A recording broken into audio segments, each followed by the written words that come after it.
Hi friends, നിങ്ങൾക്കെല്ലാവർക്കും സുഖമാണെന്ന് വിശ്വസിക്കുന്നു. അമ്മി സർക്കിളിലേക്ക് സ്വാഗതം. ഇന്ന് ഞാനില്ലേ നിങ്ങളോടൊപ്പം ഷെയർ ചെയ്യുന്നത് എൻ്റെ ഹാൻഡ് ബാഗ്സിനെ കുറിച്ചാണ് കേട്ടോ. അപ്പോൾ ഞാൻ ഇന്ന് എൻ്റെ ഹാൻഡ് ബാഗ്സൊക്കെ എടുത്ത് ഒന്ന് നന്നായിട്ടൊന്ന് ക്ലീൻ ചെയ്ത് തുടച്ചൊക്കെ വയ്ക്കുമായിരുന്നു. അപ്പോഴാണ് എൻ്റെ മനസ്സിൽ കത്തിയത് എന്തുകൊണ്ടൊന്ന് ചെയ്തുകൂടാ. അങ്ങനെയാണ് ഞാൻ എൻ്റെ ഹാൻഡ് ബാഗ്സിനെ കുറിച്ചൊരു വ്ളോഗ് ചെയ്യാമെന്ന് വിചാരിച്ചത്. എല്ലാ സ്ത്രീകൾക്ക് ഹാൻഡ് ബാഗ് ഉണ്ടാവില്ലേ? എന്നെ സംബന്ധിച്ച് എനിക്കും ഉണ്ട് ഹാൻഡ് ബാഗ്സ്. എൻ്റെ ഹാൻഡ് ബാഗ്സിൽ ചിലതൊക്കെ എനിക്ക് ഗിഫ്റ്റ് കിട്ടിയതാണ് കേട്ടോ. എൻ്റെ മക്കൾ വാങ്ങിച്ച് തന്നിട്ടുണ്ട്, എൻ്റെ മരുമക്കൾ വാങ്ങി തന്നിട്ടുണ്ട്, എൻ്റെ അമ്മ വാങ്ങി തന്നിട്ടുണ്ട്, എൻ്റെ ബ്രദേഴ്സൊക്കെ വാങ്ങി തന്നിട്ടുണ്ട്. അതുകൊണ്ട് അതൊക്കെ ഞാൻ വളരെ വാല്യുബിളായിട്ട് സൂക്ഷിച്ച് വെച്ചിട്ടുമുണ്ട്. ഒരുപാട് വർഷം പഴക്കമുള്ളതൊക്കെ എൻ്റെ കയ്യിലുണ്ട് കേട്ടോ. പക്ഷേ ചിലതൊക്കെ ഞാൻ എൻ്റെ ഫ്രണ്ട്സിനൊക്കെ കൊടുക്കാറുണ്ട്. ഞാൻ വളരെ സൂക്ഷിച്ച് വെക്കാറുണ്ട്. ഞാൻ ഈ പറഞ്ഞതുപോലെ ഇടയ്ക്കിടയ്ക്കൊക്കെ ഒന്ന് തുടച്ചൊക്കെ എടുത്ത് വയ്ക്കും. അതുപോലെ തന്നെ ഹാൻഡ് ബാഗ്സ് ഇടയ്ക്കിടയ്ക്ക് ഞാൻ മാറി ഉപയോഗിക്കുകയും ചെയ്യും. എന്നും ഒന്ന് തന്നെ കൊണ്ടുപോകത്തില്ല. അപ്പോൾ ഒരാഴ്ചയോ 2 ആഴ്ച ഉപയോഗിച്ചതിന് ശേഷം അതിനെ ഒന്ന് തുടച്ച് റീപ്ലേസ് ചെയ്യാറുണ്ട്. അപ്പോൾ അങ്ങനെ ചെയ്ത് കഴിഞ്ഞാൽ നമുക്കിത് ദീർഘകാലം നമുക്ക് യൂസ് ചെയ്യാം. എത്ര കുറഞ്ഞ ബാഗായാലും നമുക്ക് ഒരുപാട് കാലം യൂസ് ചെയ്യുകയും ചെയ്യാം. നമുക്ക് ഇടുന്ന ഡ്രസ്സിനോടും നമ്മുടെ ചെരുപ്പിനോടും ഒക്കെ യോജിച്ച് നമുക്ക് കൊണ്ടുപോവുകയും ചെയ്യാം. ഇതൊക്കെയാണ് ഞാൻ ചെയ്യാറ് കേട്ടോ.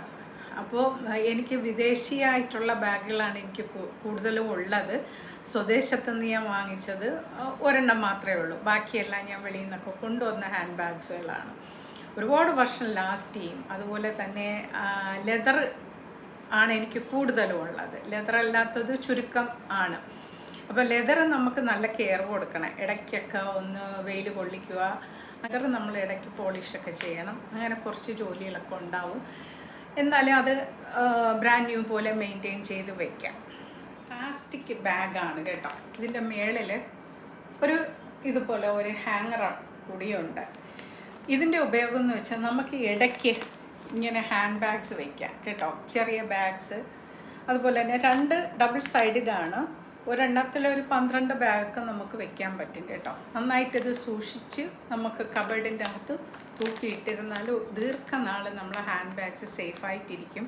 അതുപോലെ തന്നെ ഈർപ്പമൊന്നും തട്ടാത്ത സ്ഥലത്ത് തന്നെ നമ്മൾ ഹാൻഡ് ബാഗ് സൂക്ഷിക്കണം. നമ്മുടെ ബോഡി സൂക്ഷിക്കുന്നത് പോലെ തന്നെ നമ്മുടെ ഉൽപ്പന്നങ്ങൾ സൂക്ഷിച്ച് വെച്ചാൽ ദീർഘനാൾ ഉപയോഗിക്കാം. അതുപോലെ തന്നെ ഇത് ആമസോണിൽ നിന്ന് ഞാൻ വാങ്ങിച്ചതാണ്. ഇത് അധികം വിലയൊന്നുമില്ല, പക്ഷേ എനിക്ക് ഓർമ്മയില്ല കേട്ടോ എത്ര രൂപ കൊടുത്തു എന്നുള്ളത്. ഈ ഒരു ഹാൻഡ് ബാഗ് മൈക്കൽ കോസ് എന്ന് പറയുന്നൊരു ബാഗാണ്. ഒരു ചെറിയ ഹാൻഡ് ബാഗ്, ഒരു പാർട്ടി വെയറിനൊക്കെ പോകുമ്പോൾ യൂസ് ചെയ്യുന്ന ഒരു ഹാൻഡ് ബാഗാണിത്. ഇത് കെൽവിൻ ക്ലൈൻ്റെ ഒരു ചെറിയ ബാഗ്. ഇത് സമ്മറിനൊക്കെ കൊണ്ട് നടക്കാൻ പറ്റിയ ഒരു കളറാണ്. അതുപോലെ തന്നെ നമുക്ക് അധികം സാധനങ്ങളൊന്നും വെക്കാൻ പറ്റില്ല, പക്ഷേ അത്യാവശ്യം പൈസയും പേഴ്സും മാത്രം ഇതിൽ വയ്ക്കാൻ പറ്റും. ഇത് പോളോയുടെ ഒരു ഹാൻഡ് ബാഗാണ്. നല്ലൊരു ടാൻ കളറാണ്. ഇത് ചാൾസ് ആൻഡ് കീത്ത് എന്ന് പറയുന്ന ഒരു ബ്രാൻഡാണ്. DKNY hand bag. ഇതെല്ലാം ഈവനിങ് ബാഗ്സ് ഒക്കെയാണ്.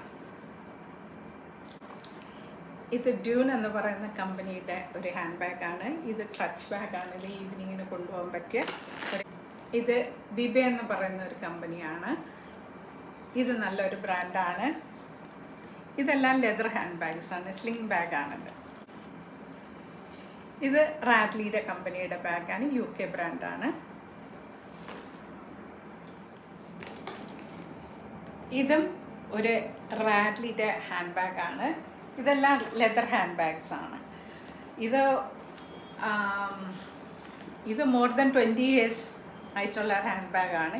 ഇപ്പോഴും അത് ബ്രാൻഡ് ന്യൂ ലുക്കാണ്. ഇത് ആൽഡോയുടെ ഒരു ബാഗാണ്. ഈ ഹാൻഡ് ബാഗ് എൻ്റെ ഡോട്ടറിലോ സമ്മാനിച്ചതാണ്. എനിക്ക് ഇഷ്ടപ്പെട്ട ഒരു കളർ.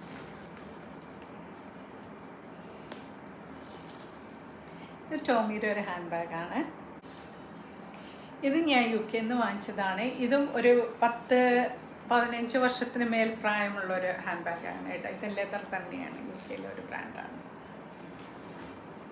പിന്നെ ഇവിടെ ഇരിക്കുന്നതൊക്കെ വലുതാണ് കേട്ടോ. ഇത് സാംസണൈറ്റിൻ്റെത്. ഇത് ഒരു റാഡ്ലിയുടെ ബാഗ്. ഇത് ഞാൻ ലുലുന്ന് വാങ്ങിച്ചതാണ് കേട്ടോ. പിന്നെ ഉള്ളത് ഈ ഒരു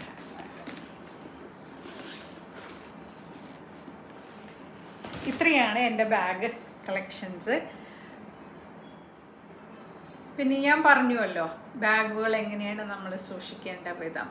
ലെതർ ബാഗുകളാണെങ്കിൽ തീർച്ചയായിട്ടും നമ്മൾ ലെതർ പോളിഷ് വാങ്ങിച്ച് അത് ഒരു 6 മാസം കൂടുമ്പോഴെങ്കിലും അതൊന്ന് നന്നായിട്ട് പോളിഷ് ചെയ്ത് ഒന്ന് വെയിലൊക്കെ കൊള്ളിച്ച് വെക്കണം കേട്ടോ. ദീർഘനാൾ ഞാൻ പറഞ്ഞില്ലേ, എൻ്റെ കയ്യിൽ 25-30 വർഷം പഴക്കമുള്ള ഹാൻഡ് ബാഗൊക്കെ ഉണ്ട്. അത് തന്നെ ഇപ്പോഴും ബ്രാൻഡ് ന്യൂ പോലെ ഇരിക്കുന്നു. ഇപ്പോഴും ഞാൻ യൂസ് ചെയ്യുന്നു. നമ്മൾ ഇടയ്ക്കിടയ്ക്ക് ഒന്ന് മാറ്റി മാറ്റി ഉപയോഗിക്കുക. അപ്പോൾ എന്താ പറ്റുന്നതെന്ന് വെച്ചാൽ നമുക്ക് അതിനെ ക്ലീൻ ചെയ്യാനൊരു സാഹചര്യം കിട്ടും. അതിനെ ക്ലീൻ ചെയ്യുകയും ചെയ്യാം, നമുക്കൊരു പുതിയ സ്റ്റൈലിൽ ഇറങ്ങുകയും ചെയ്യാം, അല്ലയോ?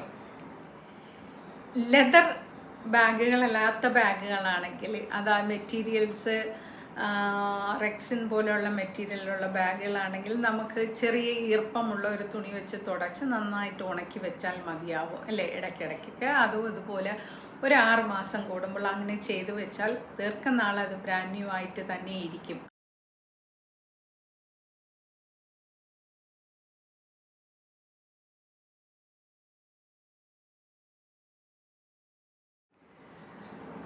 നിങ്ങൾക്ക് ഈ വ്ലോഗ് ഇഷ്ടമായെങ്കിൽ തീർച്ചയായിട്ടും ഇത് ലൈക്ക് ചെയ്യണം, വാച്ച് ചെയ്യണം, സബ്സ്ക്രൈബ് ചെയ്യണം, ഷെയർ ചെയ്യണം, ആൻഡ് ഓൾസോ കമൻറ്റ് ചെയ്യണം. അതുപോലെ തന്നെ ആ ബെൽ ഐക്കണും കൂടെ പ്രസ് ചെയ്തേക്കണം. Thank you for watching and see you soon with another vlog. Till then, bye for now. By.